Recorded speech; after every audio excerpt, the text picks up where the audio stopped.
The future of work. We team up. We are open. We make conscious choices. We focus. We contribute. We refresh.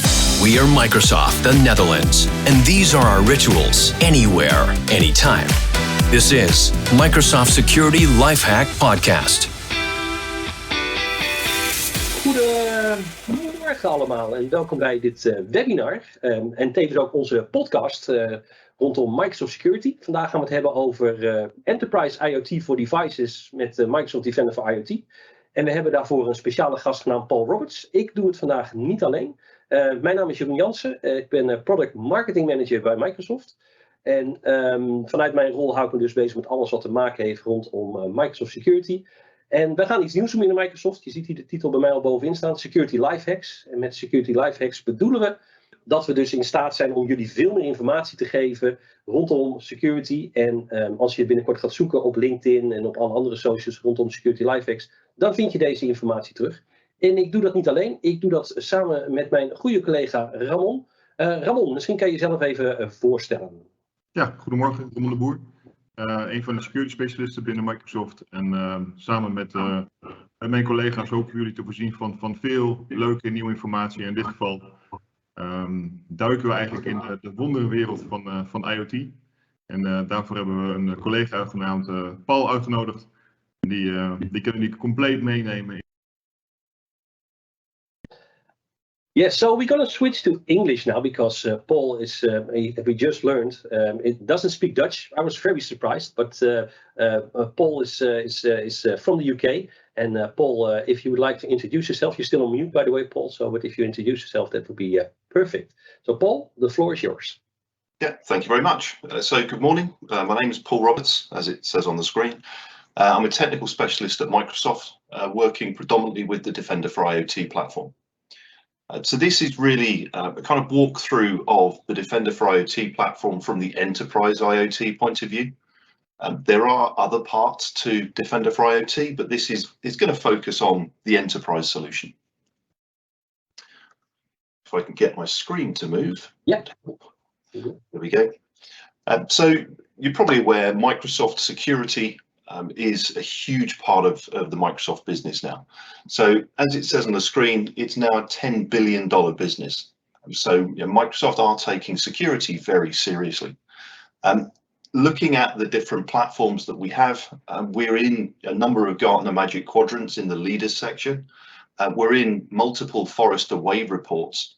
And if you look across the past year and a half, Microsoft have made some security acquisitions, including CyberX, which is where I came from, Refirm Labs, looking at firmware management of IoT devices, for example, Risk IQ, which brings in an extra layer of risk intelligence, and Cloud Knox, which is more concerned around identity. But all of that is working to build Microsoft's security platform to be a lot stronger and a lot more relevant to multiple organizations. And the last piece that it says here, so Microsoft recently announced that they will be spending $20 billion over the next 5 years purely in security. So this means that the solutions we have today are going to massively expand in terms of their capabilities. Getting on to the topic of IoT. If we look at the proliferation of IoT devices within an organization, and when you think of IoT, you may start thinking of it from what you have around your home. But if you look at this from a workplace perspective, all of your OT, if you have any OT, or your building management system, they're all unmanaged devices. Yes, you can control them, but you're not actually sure what they're doing on the network. Then when you move across into the enterprise environment, if you look at all the smart TVs that you have, all the VoIP handsets, access points, switches, that funny little smart speaker you've got in the corner of the room, the printer that never works, they're all IoT devices. They're all unmanaged from the perspective of you can't put an agent onto them. So you don't actually have any idea what they're doing on the network. And looking at some of the statistics, and there's multiple reports around this about how the number of IoT devices, the unmanaged devices in the workplace that we rely on for the day-to-day functionality. And we're probably, we rely on them even though they're kind of invisible to the network. That's going to grow. So there's around about 12 billion devices at the moment. And that's only going to increase. I mean, the number here says 27 billion. I mean, I've seen another report that says something like 50 billion. So these devices are going to massively expand. I was going to use another word, but I can't pronounce it. It's too early in the morning. But the number of these devices is going to massively expand and increase across the next few years. And this is worrying. They're unmanaged devices that we're adding continuously into our environment. And if we look at how that kind of opens up the attack surface, there's a number of issues that you can read about online. There are things like the Raspberry Pi that was connected to NASA's network. Now, that's not an unusual use case of a developer or an engineer bringing a device into the office and plugging it into the network. He wasn't to know it was already compromised, but he plugged it into the network, and that's how their breach happened. There's reports of smart building access systems. Again, those card readers that are on the doors, the CCTV cameras, they're all network connected. They're all presenting a way into the network for someone. And then you get down to, I guess, the more OT focused attacks across the bottom. So things like Triton. If you've ever sat on the OT presentations, you're probably sick of hearing about Triton. But then there's the Colonial Pipeline. And that was a simple case of a compromised password, just one, and they got access to the entire environment. And then the water supply in Florida. There's all of these are cases where hackers are using unmanaged networks, which are effectively unprotected. If you've got a device on the network and you don't know what it's doing, it's a potential backdoor. And it gets even worse when you don't actually know that that device is there, or you don't realize that that device exists and can cause a potential problem. So looking at various surveys that have been taken around, CISOs, CIOs, etc., and their viewpoint on IoT and OT innovation and risk, a large number of these say that, absolutely, it's critical to supporting their business operation. If you're a manufacturing company, you're going to have an operational technology environment. That brings its own issues. But just in a typical office environment, in a new office that you move into, maybe you've built the office yourself, or you've got a subcontractor to build it, or you're subletting it. There's going to be IoT in that environment, even down to something as something that you wouldn't recognize, like an elevator. Chances are that's got IoT technology in it. But again, you don't realize it's there. Why would a lift have IoT technology in it? But a lot of the modern lifts do, and they have a network connection. IoT, it's one of the least secured aspects of infrastructure. Now, if you move into this new building, maybe you're lucky and you've got the chance to segment your network. So you have a client-only VLAN, you have a printer-only VLAN, you have a VoIP handset-only VLAN. So you can segment these out. But it doesn't stop a user just casually plugging something into the network. They want a smart speaker by their desk, they connect it to the Wi-Fi, or they physically cable it in. You're now introducing risk into the network. And we are seeing some customers realize this. So they are working to reduce the number of devices that are being connected over time. There is going back to our new office, there's going to be a rush to get printers in place, VoIP handsets in place. That's kind of what comes with the opening of a new office. But again, you're not aware of what those devices are doing on the network. That kind of goes across to the technology gaps as well. So very, very few companies have a complete idea of what they've actually got in their environment. So the first thing you need, if you're trying to build a coherent security policy, is to understand what it is you've got in that environment that you're either trying to protect or you're trying to calculate the risk around those devices. So the numbers on the right-hand side are pretty scary. So a lot of them don't have a complete inventory of what's in their environment. A lot of them have very low confidence that the IoT devices are secured. We see a lot of these devices going in with default credentials.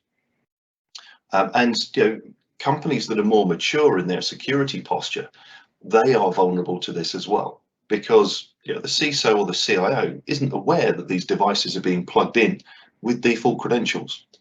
The whole kind of concept around IoT is that it should be easy, to implement. A bad example, but I like using this example anyway, is my dad buys a smart speaker, desperately wants it to work, so plugs it into his home network. He's not aware of what vulnerabilities are around that, but for him it's easy to implement. And typically if something is easy to implement, it means it's insecure. You've got to take steps to secure these devices.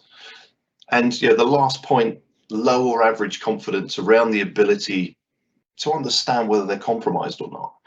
Again, it's the ease of use. If something's easy, it's going to be insecure. Now, you may have existing solutions in your environment. So firewalls, for example. Well, firewalls are great, but that's a perimeter solution. That's to stop people getting in, people getting out. You've kind of got to work on the assumption that they're already inside your environment. Firewalls, if you keep updating them, yes, they will keep up to date with the idea of new assets being connected and new connectivity paths. But again, it's really around perimeter protection only. If you move further inside the network, you've got a NAC, or a network access control system. Well, these are notoriously complex to maintain. And again, if you've got Wi-Fi in your environment, well, users connecting across an access point and all being tunneled back to a controller, the NAC isn't going to have visibility of this. So again, there's going to be blind spots from using a NAC. Vulnerability scanners, they've got a very limited IoT understanding. They're not looking at what those devices are doing on the network. So what is my smart TV doing? What is my VoIP handset doing? And the last part is an agent. So great, Defender for Endpoint on my laptop. That means my laptop is protected, and Defender for Endpoint is monitoring what it's doing, both internally and out to the network. But you can't put an agent onto a VoIP handset or a printer. So agents have their place, they're great within corporate IT, but they don't stretch across to IoT. You can't put an agent onto an IoT device. So that kind of brings in the concept of Defender for IoT. Now, Defender for IoT comes in, I guess, 3 different flavors. The one is the OT platform, which was born out of the CyberX acquisition. There is a micro agent that can go on to some of the, let's say, the smarter IoT devices that have an operating system such as Linux or Azure RTOS. And then we move across into the enterprise environment where we're starting to now get engaged with the printers, the IP phones, the smart TVs, etc. And that's the piece we're going to look at. So the concept around enterprise IoT, if we start at the bottom left, I mean, the first part is easy to deploy and maintain. What we want is something that we can plug into the network on a SPAN port, and we have a virtual appliance or a physical appliance that connects in, and it gathers information around the network. And it's looking at a few elements. So it's looking to discover what devices you've got on the network, and it does that by inspecting traffic. We're not really interested in the Windows 10 device that's got Microsoft Defender for Endpoint on it. What we're interested in are those unmanaged devices. We're agentless, so again, you cannot put an agent onto these devices. They just don't support it. So it's completely passive within the environment. We're listening. We're not interacting with the traffic in any way, shape, or form. And we're looking at this kind of integrated IoT and OT approach. Although the sensors themselves are slightly different, they all feed up into the cloud to give that kind of joined up view of all the unmanaged devices within the environment.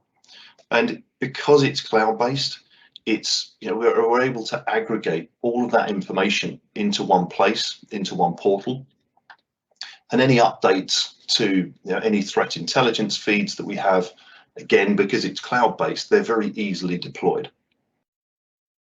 So looking at what the platform does, I've already kind of mentioned the discovery phase, but we're also looking at the risk that are posed by some of those devices. So when you have this asset inventory, you can obviously filter through it to understand, okay, well, we've got VoIP handsets, we're happy with this. We have access points, switches, routers, etc. But oh look, we have some smart speakers. We have some Raspberry Pi devices. So we can look at the risk that each of those devices poses. And it's not just from the fact of you've got these devices in the network. Maybe the Raspberry Pis are relevant to what your business is doing, but it's understanding what risk they pose, maybe from a software perspective. And this is where the refirm element comes in, where we can look at particular software or firmware versions on the network, and we can highlight the risk that they pose. Then once we've got this, we're looking at the behavior of those devices. So a VoIP handset, for example, should be making VoIP calls. But what if it's using LDAP to try and get to one of your on-premise servers? Well, that's behavioral analytics. That's where that piece comes into it, to understand what that device should and shouldn't be doing. And that comes from the analytics piece and the threat intelligence. So we're very quick to learn what a device is doing and what it should and shouldn't be behaving on the network. And then finally, how do we respond to that? So we see a device behaving abnormally on the network. What's the next step? And as we go through some more slides, you'll see that we're going to use Sentinel as the seam and the saw to run some playbooks to react and respond in the best way that we can to any events that come into the seam platform. Paul, looking at it. Sorry, it's a question from my side. If you go one slide back, right? If you look at the discovery phase, how would that actually work in an environment, right? I mean, I can imagine that you plug the agents in. There's discovery being made. Is that some kind of baseline that is being created? So you've got to look at this as two different environments. So I know bottom left it says integrated IoT and OT approach. So OT, the environments are very static. They don't change. In IT, they're changing on a regular basis. So if you walk into the office first thing in the morning and plug your laptop into the network, you've immediately changed the landscape of the network environment. So what we're doing is building up a picture of what devices you've got in that network.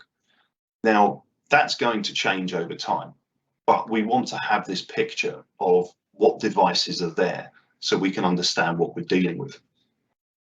So we will build up an asset inventory.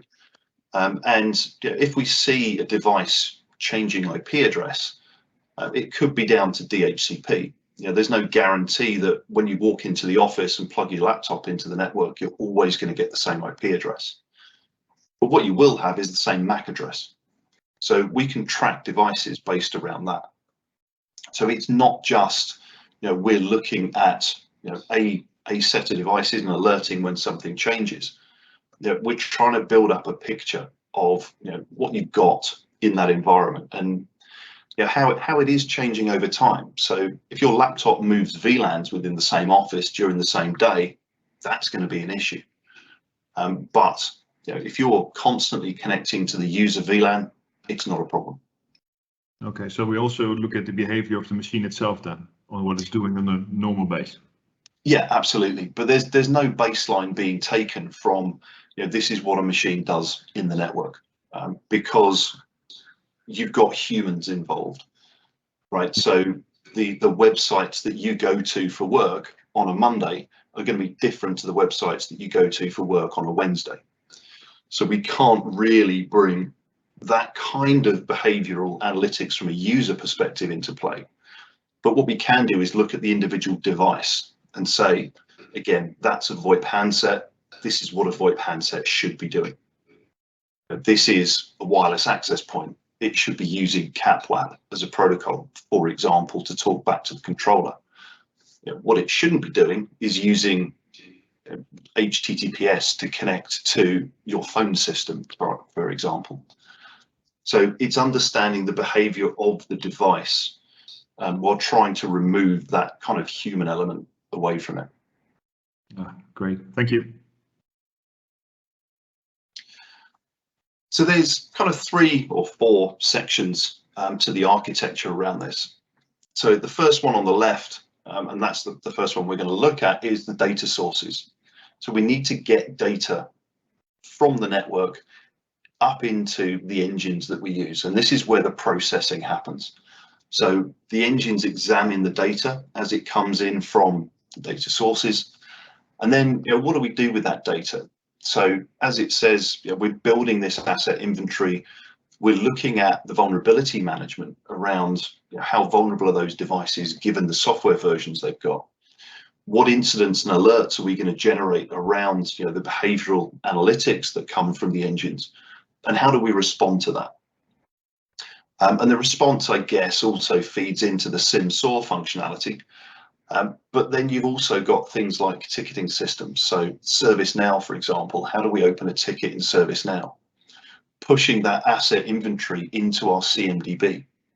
Maybe updating the firewall or NAC if we do start seeing malicious behavior. Can we use the firewall that's in place to maybe block traffic between segments? And there's obviously the API functionality as well. So if there isn't a direct integration, we can also use, for example, logic apps within Sentinel to push API commands and control out to other network devices. So if we look at the data sources to start with, we've got the network sensor.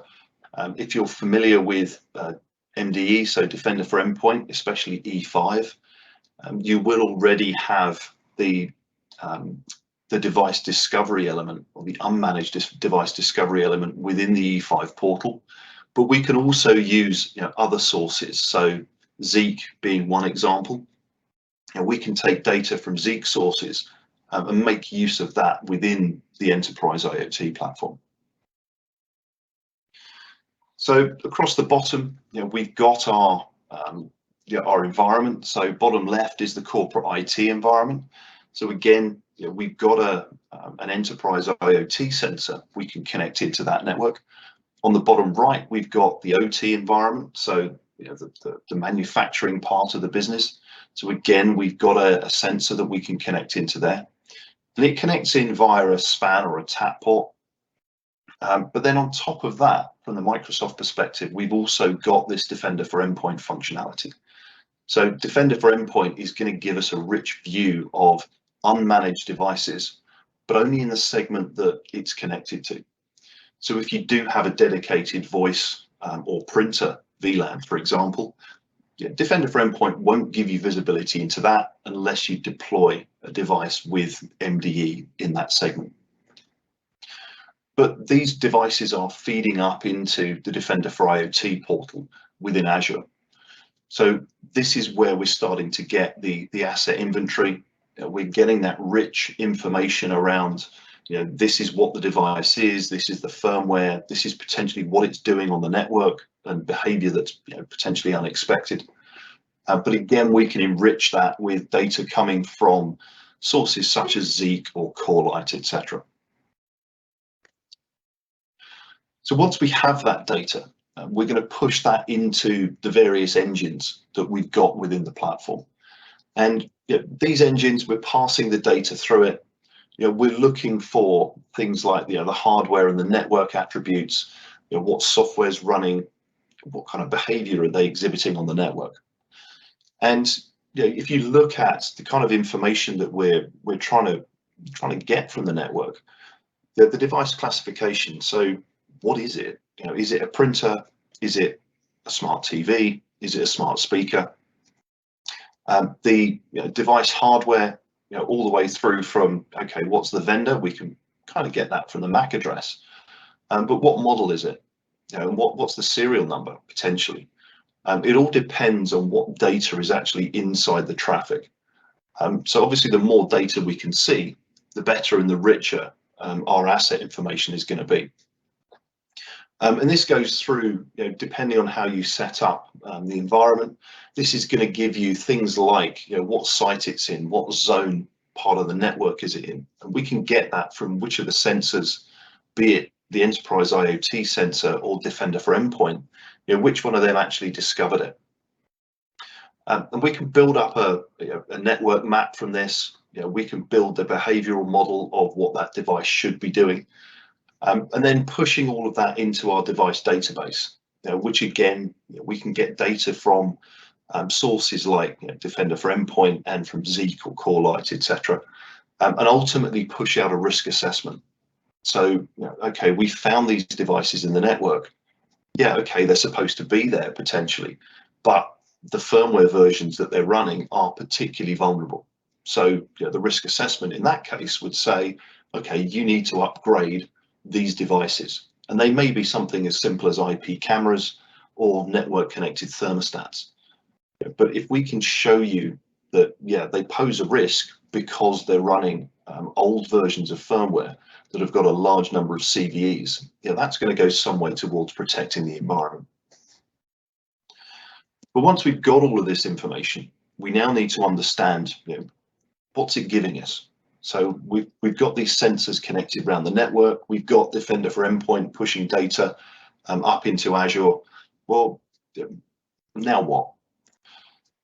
So the first part is giving this rich asset inventory. So from this screen, for example, I don't know how well you can see it, but the device that's highlighted is a particular it's a Crestron smart display unit. So we can understand that, okay, this is what we found. Are there any vulnerabilities around it? We've discovered the firmware version. It's a smart TV, for argument's sake. Does it need upgrading? Has it got vulnerabilities that we need to take care of? So we're now going to start looking at how can we actually manage these devices without having an agent on them.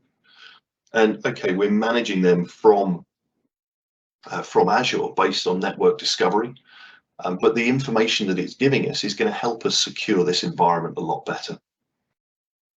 So that's the inventory within Azure, but you've also got an inventory within your 365 portal.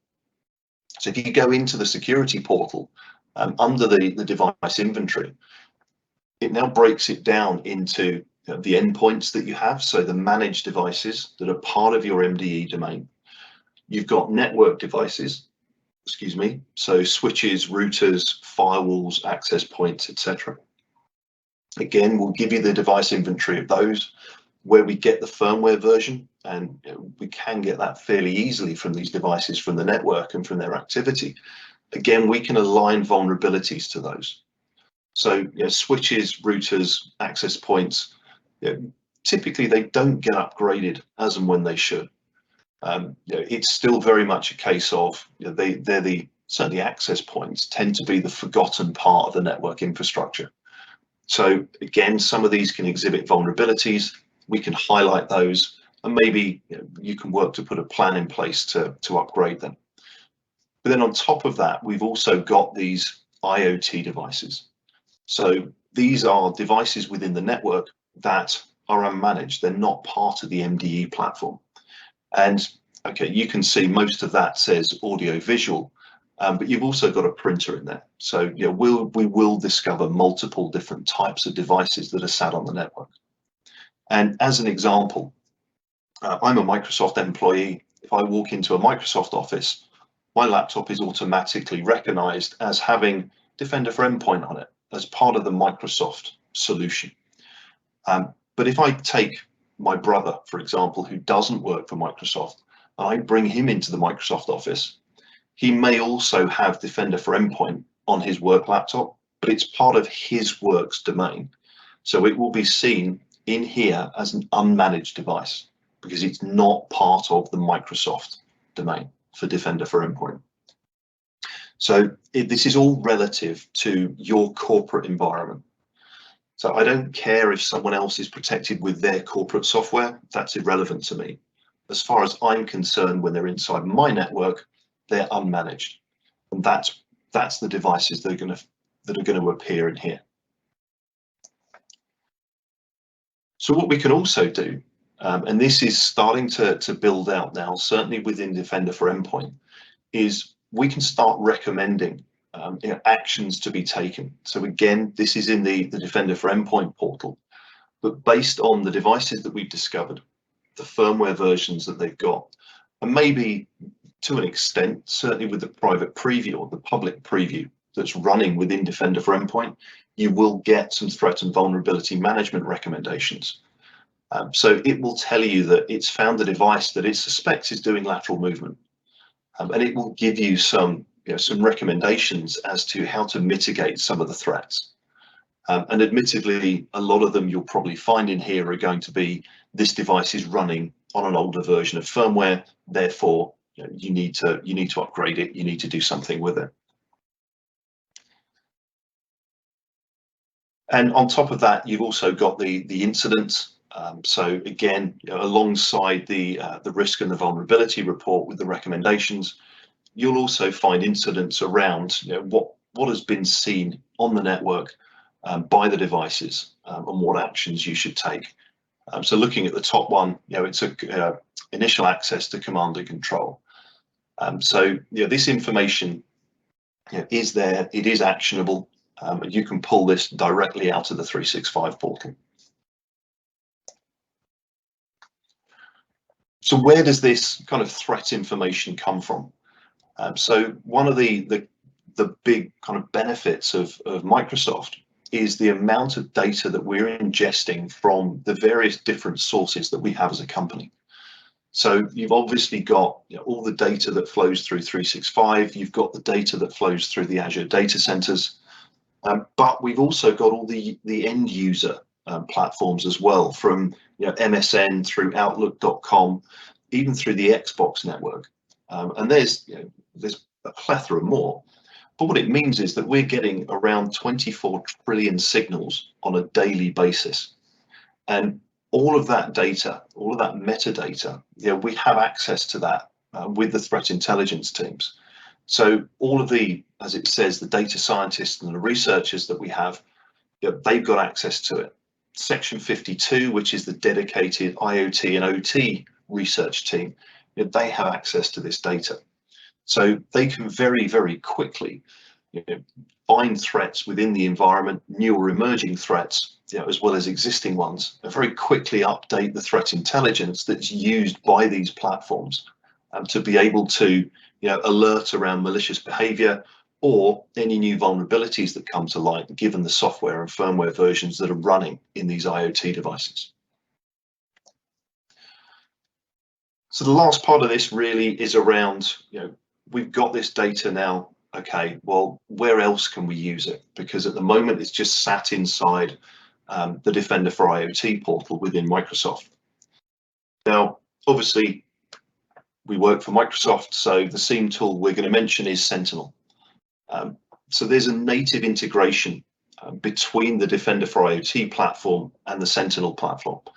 So we're going to push the data from Defender for IoT as incidents into Sentinel. And if you're already using Defender for Endpoint, for example, you have other data sources being pushed up into Sentinel, you can use the investigation panel to understand, right, well, here I've found the device behaving abnormally. Well, what else has it been doing? What else has happened on the network? So you get that rich alerting coming in as a native incident. You can tie that up with the asset information. You can start looking at where these devices have been connecting to. And as part of what our Section 52 team have done on the back end, is they've started building specific analytics rules that you can plug into these incidents to get the most out of them, so you can start tracking the incident through the system. There's also workbooks that you've got around building specific dashboards. Obviously, these are very easily editable, so you can get the information that you want either within Sentinel, or you can start pushing that out to something like Power BI to get some proper business intelligence out of this information. And then the last part with Sentinel is the SOAR functionality. So we've seen something happen on the network. What action are we going to take? And it could be something as simple as opening a ticket within ServiceNow. It could be sending an email to your ticketing system. But we could also start taking an action by making an API call into a firewall to create a blocking rule on that firewall for that particular device. So once the data is in Azure, there's multiple different ways that we can make use of this. And the idea being that it will all come together within Sentinel, because this is where you're going to start integrating all of the data from your other sources and being able to take action around it. So almost the final part of this. So why Microsoft?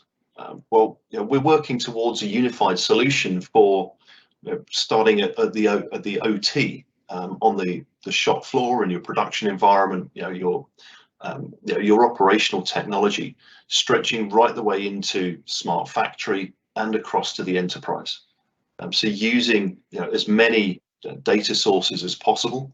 So obviously at the moment we're starting off with the Microsoft platform. So we have the OT sensor, if you like. We have the micro agent for more of the smart factory type environments, moving across to Defender for Endpoint and the enterprise IoT sensor, but starting to include data from other sources such as Zeek and CoreLight, for example. Apart from the micro agent, so the OT and the enterprise IoT piece are they're agentless, so there's zero impact on the network. They're deployed very, very quickly, and you can start seeing results immediately. And because it's continuously monitoring the network, it's continuously looking for the issues, the vulnerabilities, and the risk within that environment. And then with the backing of Section 52, it's the largest security research for IoT and OT security globally. So it's very, very quick to respond to any issues that are discovered, any 0 days, indicators of attack, indicators of compromise, etc. And the final piece is this all ties up and integrates natively with obviously Microsoft Sentinel, but we can also then push that data out out to other platforms that you may have running either in the cloud or on premise. So the final part I'll leave you with are some resources. Now, I believe these are going to be made available as actually clickable links rather than just on a PowerPoint screen. But we've got various product pages.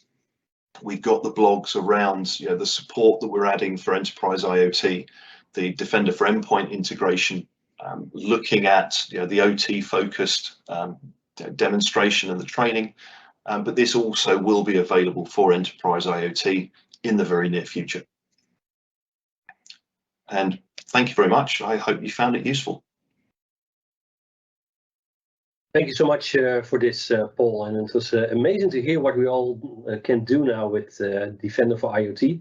It's good to see that I also can now do my television scan on this. And I got like 8 or 9 televisions here at home. So I think it will be wise to do that someday, like a geek that I am. So thank you very much, Paul, and hope to hear from you soon next time. We're going to switch back to Dutch now again. Dus ja, super bedankt iedereen voor het kijken en luisteren. Leuk dat jullie er waren. Ramon, heb jij nog enige final thoughts voor de mensen hier, wat ze met Microsoft Nederland zouden kunnen rondom dit topic? Nee, ik denk dat Paul echt ontzettend duidelijk is geweest in zijn uitleg met betrekking tot wat we kunnen doen. Eigenlijk binnen OT, IoT en IT. Mochten er vragen zijn, dan goed, ze zijn niet gesteld in de chat. mochten ze wel leven, dan horen we ze graag. En dan kunnen we altijd verder kijken wat we eraan kunnen doen. Helemaal goed. Dus ik wil bij deze iedereen nogmaals bedanken voor het kijken. De presentatie zal met jullie gedeeld worden. Jullie krijgen dan nog een bedankmail hoe je bij de presentatie kan komen, hoe je dit terug kan kijken. En we zien je graag de volgende keer terug voor weer een nieuwe Security Lifehacks rondom een ander onderwerp. Tot ziens en bedankt. Bedankt voor het luisteren naar deze podcast van Microsoft Nederland.